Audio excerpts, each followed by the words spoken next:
तो दिल्ली में इस समय कांग्रेस की प्रेस कॉन्फ्रेंस चल रही, मल्लिकार्जुन खड़गे क्या कुछ कह रहे हैं, सीधा सुनते हैं।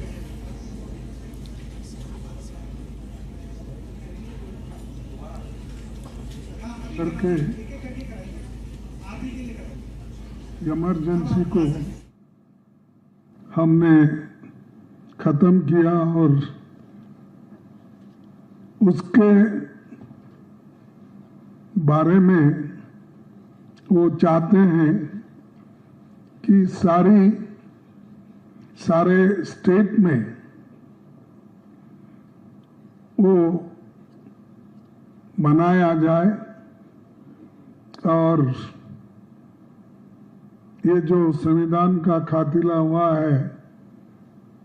इसका उन्होंने हर स्टेट में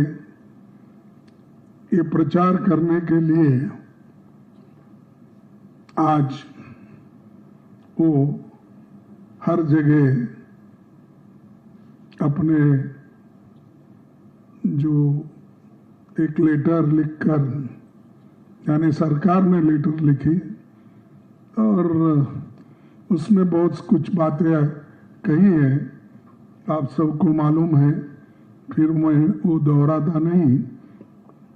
लेकिन मैं इतना ही कहूँगा, जो लोग संविधान बचाव की बात अब कर रहे हैं,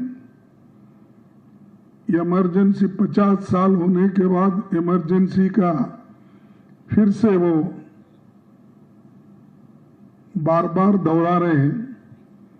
जो चीज को सभी ने भूल दिया था और ये जो चीज समाप्त हो गई थी, इसको उछालने के लिए वो फिर कोशिश कर रहे हैं। साथियों, जिनका देश की आजादी के आंदोलन में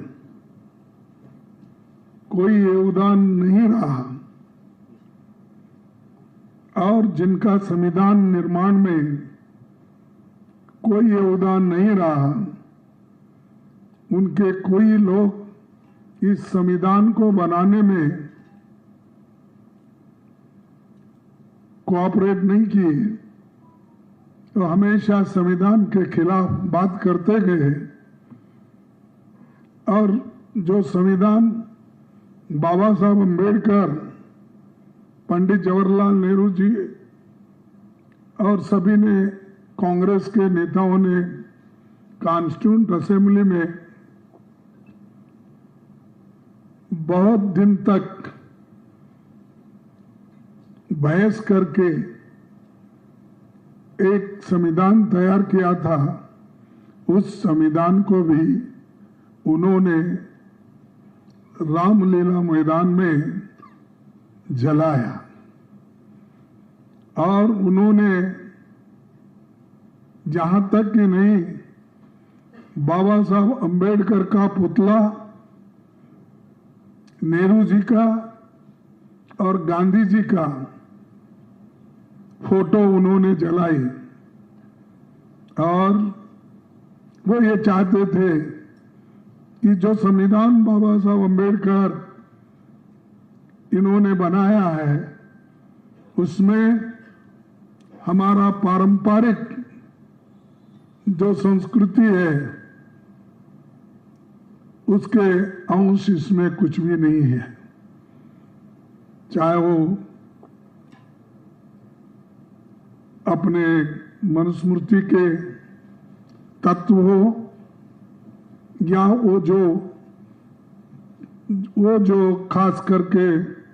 बीजेपी विश्वास रखती है, उन तत्वों का उसमें उल्लेख नहीं है, इसीलिए इस संविधान को हम नहीं मानेंगे। ये कहने वाले लोग आज उनको बुद्धि भगवान ने दी। तो आप सुन रहे थे कांग्रेस के राष्ट्रीय अध्यक्ष मल्लिकार्जुन खड़गे को। उन्होंने संविधान का रक्षक कांग्रेस को बताया और साथ ही भारतीय जनता पार्टी पर संविधान के हनन के आरोप भी लगाए और जोरदार तरीके से बीजेपी पर निशाना साधा।